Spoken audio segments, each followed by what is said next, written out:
अभी मैं यहाँ पे लगा रही हूँ शाम का बिस्तरा। जी हाँ, शाम का बिस्तरा रेडी कर देते हैं। शाम का बिस्तरा मैं टाइम से लगा के छोड़ देती हूँ, बच्चे लेट जाएंगे। और मैंने पिछली वीडियो में बोला था कोई आया है, तो देखिए कौन आया है और क्यों आया है। सब कुछ आप लोगों को बताना ज़रूरी होता है, क्योंकि फिर कहीं ना कहीं आप लोगों के सवाल होते हैं। मेरा भैया आया है और वो मेरी ही वजह से आया है। मेरे हस्बैंड ने कॉल करके मेरे भैया को बुलाया है कि भाई आ जाना, तेरी बहन का ना अल्ट्रासाउंड करा के लाना है और मुझे ड्यूटी से छुट्टी नहीं मिल रही है, तो एक काम करना भाई, तू चला जाना लेके। तो मेरा भैया बड़े वाले भैया को बोला था, फिर उन्होंने छोटे वाले भैया को भेज दिया है। तो यहाँ पे मैं अपने लिए ना कपड़े निकाल रही थी, बच्चों के लिए निकाल के रख रही थी। अभी निकाल के रख दिए, सुबह ना जल्दी जल्दी निकल जाएंगे। भाई कह रहा है सुबह टाइम से ही निकलेंगे, फिर मुझे घर भी जाना है। तो ज़्यादा नहीं, मैं एक दिन ही रुक सकता हूँ, इससे ज़्यादा नहीं। शाम का खाना पीना सब कर दिया, शाम के बर्तन साफ़ कर रही हूँ। चारपाई बाहर पड़ी हुई है, इनको अंदर करूँगी। और यहाँ पे ना एक बल्ब था, वो ख़राब हो गया, तब से यहाँ बहुत ज़्यादा अंधेरा रहता है। बस जैसे तैसे करके बर्तन मांजे जाते हैं। रात बिरात में डर लगता है कुछ निकल ना आए घास फूस में। अभी तो है ना मौसम इतना मतलब गर्मान लगा है बहुत, एकदम से गर्मी हो गई है। फिर सर्दी गर्मी ये जो हो रही है ना, ये बदलाव हो रहा है ना, सर्दी नुकसान दे रहा है मेरे को। जुकाम खांसी भी हो गया हल्के हल्के। ये चारपाई रोज़ बाहर डालनी, धूप में फिर अंदर करनी। आज तो इसको मैं रूम में डालूंगी क्योंकि भैया लेटेगा। और भाई कह रहा मैं भाई को बोल रही थी मैं थोड़ी तबीयत डाउन सी लगी, तो भाई कह रहा थोड़ा रेस्ट कर लेती, फिर कर लिए काम, अभी लगी रहेगी। मैंने कहा बस भाई हो गया, अब तो खाना पीना सब हो ही गया। चारपाई लगा दूँ तुम्हारी भी और बच्चों की भी, बिस्तर वगैरह लगा दिया, भाई लेट जाना। एक दो सामान इधर उधर हो रहे हैं, संगवा देती। यूट्यूब फैमिली कैसे आप सभी, उम्मीद करते हुए बढ़िया होंगे। और आज का व्लॉग स्टार्ट हो गया है, मैं फाइनली निकल रही हूँ बस। अब अवनी लॉक कर रही है, अवनी है, कायरव है और उनका मामा है, स्टॉल है और साथ में मास्क भी है। तो निकलते हैं, फिर आपसे आधे रास्ते में मिलते हैं, फिर लेट हो जाएंगे। और यहाँ से काफ़ी दूरी पर पड़ता है, थोड़ा टाइम लग जाता है। मैंने अपनी लेडीज़ लिए लगाई है, सफ़र में फ़ोन बार बार फिर निकालने पड़ते हैं। तो चाबी दे दिया अपनी, लाओ जी चाबी। मेरी ऊपर वाली चटकनी गलत बिट गई, नीचे के ऊपर ले, मैं ऊपर लेके नहीं चलने में, ऐसा सही करते हैं और चलते हैं। फिर आपको रास्ते में मिलते हैं, क्योंकि यहाँ से हम लेट लोग जो है ना, नेक्स्ट डे हो चुका था, घर से निकल चुके हैं, ऑटो में बैठी हुई हूँ, सर धोया है दिन। और अभी क्या ही दिन का हो रहा था सर, तो सोचा धो लेती हूँ। फिर एक दो जी हो रहे थे, फिर मैंने सोचा नहीं धो लेती हूँ, फिर आके धोने का भी टाइम नहीं रहेगा। बच्चे और मैं भाई सब रेडी हैं, तो निकल चुके हैं हम लोग। और यहाँ से फिर बस में बैठना होता है, बस से फिर ऑटो वगैरह पकड़नी होती है, तो थोड़ा टाइम लग जाता है। घर से चाहे कितना भी सवेरे करके निकलो, पूजा करनी, नहाना धोना ये तो करना पड़ता है। नहा धो के पूजा करके गोपाल जी की तब निकलती हूँ, इससे पहले मैं नहीं निकलती। कहीं भी जाऊँ तो गोपाल जी को पूजा करके नहा के तभी जाती हूँ। ऐसे नु छोड़ के भी तो नहीं जा सकती, खाना पीना करके उनका तभी निकलती हूँ। अभी हम लोग जो है ना बस का सफ़र कर रहे हैं, तो कायरो बाबू सुना रहे थे अपनी अपनी छोटी छोटी बातें। मम्मी ये करना, मम्मी वो करना। मैंने कहा हाँ ठीक है, चलो सब कुछ करेंगे। बच्चे को क्या आया, थोड़ा समझाना बोलना पड़ता है। हाँ हाँ ठीक है जी। बस से उतर चुके थे, ऑटो रिक्शा पकड़ लिए हैं, ई रिक्शा बोलते हैं ना, ये पकड़ लिए। उसके बाद अभी फिर आगे आगे निकल रहे हैं, जा रहे हैं डॉक्टर के वहाँ पे, जिसका मतलब दिखना चल रहा है आप लोगों को पता ही है। और यहाँ से थोड़ा सा है ना रिक्शा वगैरह लेके जाना पड़ता है, दूर पड़ता है काफ़ी। अगर अकेला हो तो आदमी पैदल भी निकल जाए, बच्चों का साथ है। जैसे ही मैं वहाँ पहुँची, वहाँ क्या हुआ मैं आपको बताती हूँ। फिर मुझे दूसरी डॉक्टरनी के यहाँ पहुँचना पड़ा, उसके पीछे भी एक कारण रहा, आगे वीडियो में पता चलेगा आप लोगों को। तो कायरव जो है ना वो खा रहा है बिस्किट, अपनी मेरे पास में बैठी हुई है। अपनी के बारे में भी डिस्कस करना है मुझे मैडम से, इन्हीं मैडम से मैं डिस्कस कर लूँगी अपनी के बारे में कि क्या सही रहेगा क्या नहीं, क्या करूँ, कुछ समझ में नहीं आ रहा।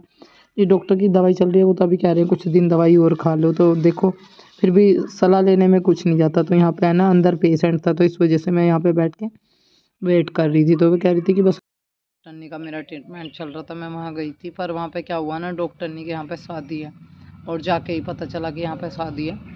पूरा हॉस्पिटल वो सजा के रखा हुआ था, सज रहा था पूरा ऊपर से नीचे तक। तो मैंने कहा यहाँ पे क्या है कि मैडम के लड़के की शादी है, तो वो तो अभी 10-15 दिन नहीं मिलेंगी और मुझे दवाई भी लानी थी। फिर मैंने अपने हस्बैंड से बात करी, मैंने कहा कैसा करूँ, यहाँ तो डॉक्टरनी का हॉस्पिटल में है ही नहीं मैडम, मतलब है और नहीं भी है, दोनों चीज़ें हैं। क्योंकि मैडम जो है, मैडम के लड़के की शादी है, तो वो तो नहीं मिलने की, अब क्या करूँ मैं।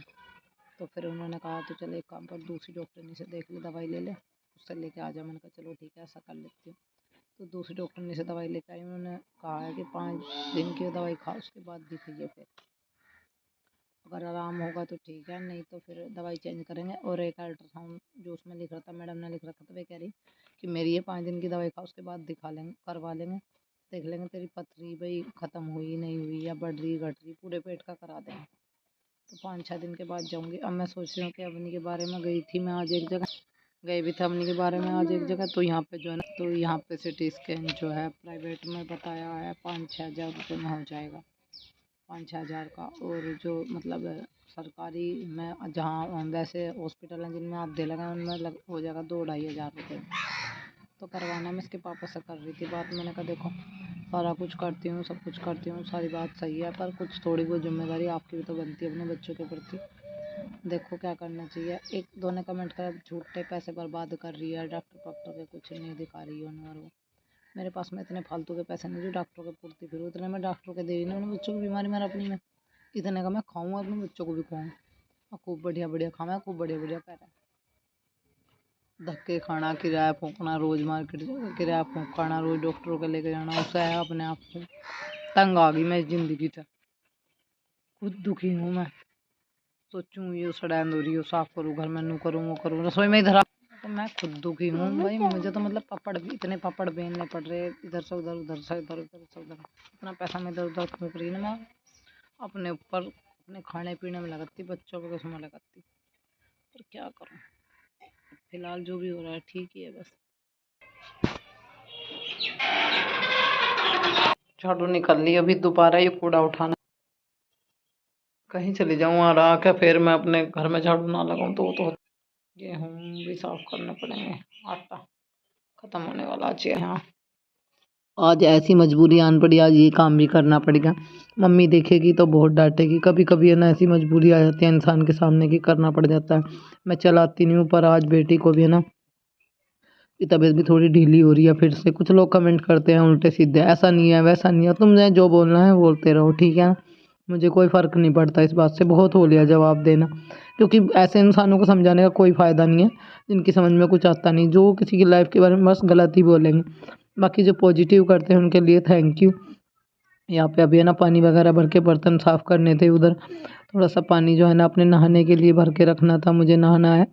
मैं आज दिन में 2 बार नहा चुकी हूँ, अगर वॉशरूम चल जाए तो फिर दोबारा नहाना पड़ता है। आज मुझे ऐसा ही हुआ, दोबारा नहाना पड़ गया।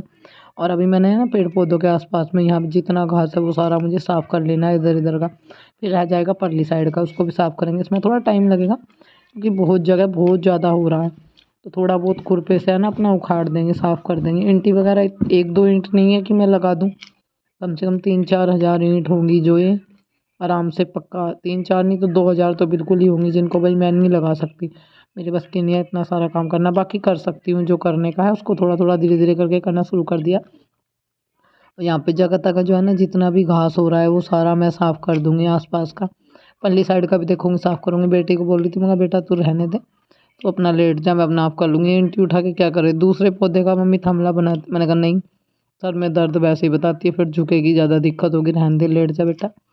यानी मम्मी बुखार सा हो रहा है, सर में दर्द हो रहा है, उसकी भी तबीयत ढीली ढीली सी लग रही है। और यहाँ पे मैंने ना पूरा बगड़ का जो है ना घास साफ़ कर दिया, इधर का आपको दिखाऊंगी। फिर अभी मैं कर रही हूँ खोर साफ़। उधर तुलसा लगी हुई ना गैलरी में, तो मेरे हस्बैंड कह रहे उसको यहाँ से तुलसा को हटा के है ना गमले में है ना एक खोर साफ़ कर ले, उसमें लगा ले, गमला रख के उधर से हटा ले। उधर है ना मम्मी पानी उनी फेंक देती है अंदर रूम में से, तो छींटे लगेंगे ऐसे, पाप लगता है। मैंने कहा चलो ठीक है ऐसा ही करती हूँ। तो एक खोर जो है ना बिल्कुल साफ़ कर ली, उसमें गमले में तुलसा रख दूँगी। और आप लोग देख सकते हो यहाँ से वहाँ से इतना सारा घास साफ़ करा, उधर टीलर खड़ा है, उधर ज़्यादा नहीं हो पाया। अब इधर का सारा साफ़ कर दिया, सारा इकट्ठा करके रखा हुआ है, परे का कर दिया। अभी थोड़ा बहुत और रह रहा है छोटा मोटा, उसको भी कर देंगे। तो एक थमला तो ये बनाया है हमने इस पौधे का, और एक यहाँ तक साफ़ कर दिया, एक परले वाले गम पौधे का बनाया, 2 थमले बना दिए हैं, इनमें पानी डाल दिया करेंगे। और अभी हो गया शाम का समय, मैं बना रही हूँ खाने में क्या, आप लोगों के साथ में शेयर करूँगी। फिलहाल मैं गाजर कस रही हूँ, घर वालों की कॉल आ रही है कि बेटी को क्यों नहीं दिखा रही, क्यों लापरवाही कर रही है, इतने दिन हो गए, ऐसे मामले को खोल रही है, दिक्कत बढ़ जाएगी। बोलते तो सब है पर मैं क्या बोलूँ, मेरे पीछे बहुत सारी चीज़ें हैं जो मुझे देखनी करनी पड़ती हैं। ऐसा नहीं है कि बेटी की परवाह नहीं है, बेटी दिखानी नहीं दिखानी है, पर कुछ रीज़न हो जाते हैं जिसमें टाइम लग रहा है। दवाई चल रही है, डॉक्टर बोल रहे मैं दवाई खुआ रहा हूँ, 2 दिन प्लीज़ मेरे कैन से और खुआ के देखो, तो इस वजह से रुकी हुई हूँ। बस अब सोच रही हूँ कि बस बहुत हुआ, अब इसके टेस्ट करा ही देती हूँ। गाजर हमने कस लिया, हल्का सा नमक डाल के 5 मिनट के लिए रख दिया था। अभी गाजर का पानी निचोड़ लिया, शाम के खाने की तैयारी है। शाम के खाने में हम बना रहे हैं गाजर के पराठे। जी हाँ, इसमें हमने गाजर को कद्दूकस किया, नमक डालकर उनको निचोड़ लिया। उसके बाद इसमें हरी मिर्च डाल दी, थोड़े से हरे पत्ते डाल दिए, मिर्च, नमक, धनिया, ये तीनों चीज़ें डाल के मैंने यहाँ पे बनाए हैं गाजर के पराठे। तो जी हाँ, पहला पराठा हमने डाल चुके हैं और इस पे ऑयल डाल देते हैं। आप सब भी आ जाइए खाने के लिए, एक बार ज़रूर ट्राई करके देखना। गाजर के पराठे बहुत यम्मी लगते हैं, इतने ज़बरदस्त लगते हैं, बहुत ज़्यादा। बच्चों ने बड़े शौक के साथ खाए हैं। तो मैं अपने बच्चों को कुछ ना कुछ खिलाती रहती हूँ, बल्कि मेरी बेटी बोल रही थी, मम्मी आप कुछ ना कुछ नया ट्राई करती हो। कुछ लोगों ने कहा कि जब आता नहीं है तो क्यों बनाती है। देखो, माँ के पेट में से तो कोई सीख के नहीं आता, धरती पे ही आके सीखते हैं। तो कोशिश करनी चाहिए। एक बार गलत बनेगा, 3 बार गलत बनेगा, 2 बार गलत बनेगा, चौथी बार सही बनेगा ही। अगर कोशिश करेंगे तो काम सीख ही जाता है। पहले मुझे कुछ भी नहीं आता था, जब शादी हुई थी बहुत कम काम आता था। कभी मैंने गोबर नहीं उठा के देखा, कभी उपले पात के नहीं देखे, कैसे पशुओं को घास काटते हो, कुछ नहीं करके देखा। ससुराल में आके सारे काम किए। तो ऐसी बात नहीं है, सब सीख जाता है आदमी, और समय भी आदमी को सब चीज़ सिखा देता है। तो अभी मुझे आदत हो गई है धीरे धीरे बहुत चीज़ों की। एक टाइम ये था कि मुझे कभी मीठा बनाना नहीं आता था, गाजर का हलवा कैसे बनता है वो भी नहीं आता था। यहाँ पे मम्मी ने भी नहीं सिखाया, फिर भी मैंने सीख लिया। और ऐसी बात नहीं है, इस यूट्यूब ने भी मुझे बहुत कुछ सिखाया। आप लोगों ने भी बहुत कुछ चीज़ें बताई हैं, सिखाई है। आप लोगों का भी बहुत बड़ा सपोर्ट है, योगदान है। इतने लंबे टाइम से मैं आप लोगों के साथ बनी हूँ, उसके लिए बहुत बहुत धन्यवाद।